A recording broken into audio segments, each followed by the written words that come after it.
Hey Feasters, and welcome to episode 235. In 233, we talked about how you make a productized service. Well, in this episode, I want to share with you the number one thing you have to know in order to sell it. Welcome to the Ask Rezzz podcast. I'm Jason, and I'm here to help you get past those bumps in the road, those struggles, those things that hold you back from building an amazing and profitable freelance business each and every single day.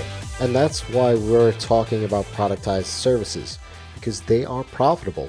There's something that's repeatable in your business that you can offer as a service that is a quick win for the client. Now, like I said, in episode 233, you learned how to make a productized service. So it makes sense that the next question is, how do you sell it? Well, in 233, I shared with you how I like to sell it. It's more of a sort of down sell, if you will, even though it's not really, but it comes up in the midst of a sales conversation where I start to get a sense that maybe time and or budget could be an issue for the client. So I then go ahead and say, hey, look, to meet your budget, to meet your timeline, I have this service. Well, to be perfectly honest with you, knowing how to sell the productized service really should come before you even make it.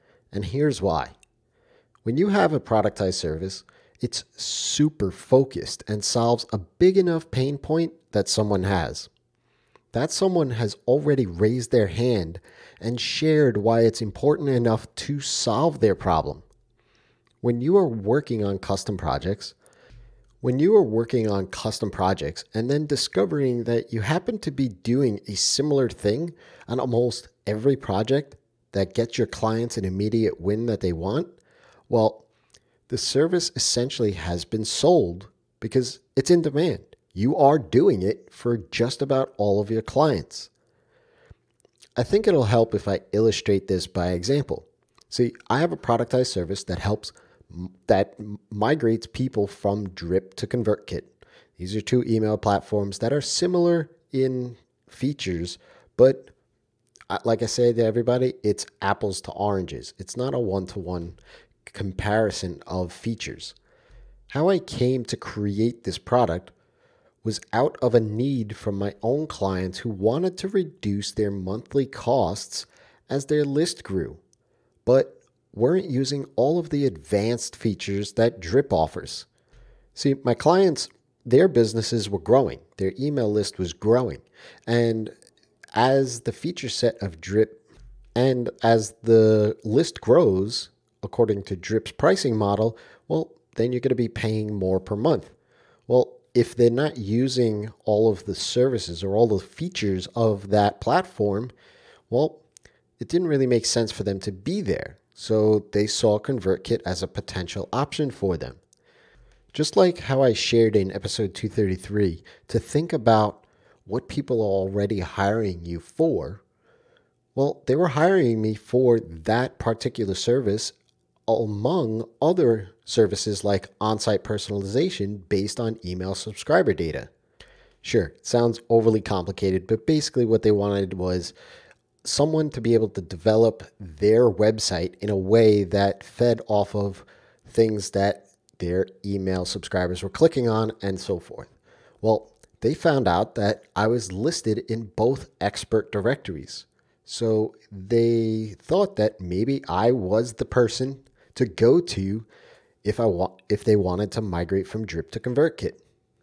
Makes sense. So I had built out this process. I had built custom scripts and all of the boxes to tick off of the actual migration. I also had understood both platforms, so I was able to guide and help my clients through this process to figure out which pieces of the puzzles fit where. It was something that I could leverage for new clients and give them a quick win. Obviously, the big bonus here is that the quick win helps their bottom line costs. Yes, it's something that isn't going to have somebody come back to me and do again. I mean, once they move from one platform to the other, it's done. But it creates a simple way to start working with me for my larger services at a much lower risk. They see how it is working with me, and it's a much lower risk to get a quick result than to start my monthly service.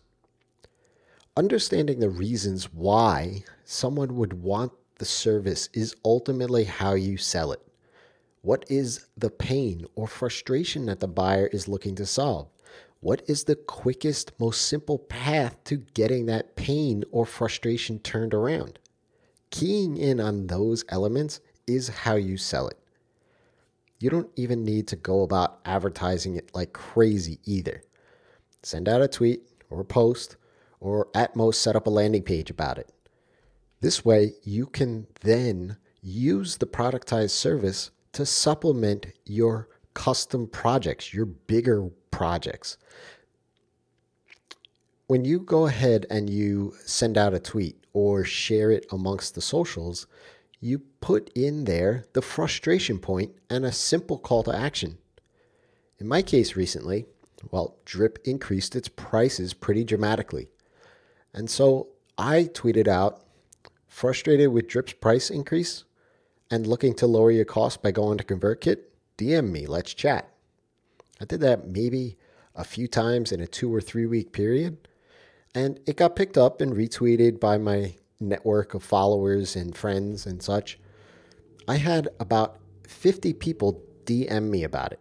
Of those 50 people, 10 became legitimate leads, and 4 actually took me up on the service and became customers. For something that took me a few seconds to write as a tweet, it's not really a bad return, but it was an asset that I already had in my tool belt to be able to go ahead and offer it. All because I knew why the buyer would make the purchase in the first place. Asking yourself why someone would buy this doesn't necessarily mean that they will. What you want someone to say is, can I buy this because I have this problem? If you have a question, ask Rezzz. That's me. By leaving me a tweet on Twitter at Rezzz, or head on over to my website, Rezzz.com, and sign up to my mailing list. In exchange, I'll give you a sequence that tells you how you can find the best clients. Till next time, it's your time to live in the feast.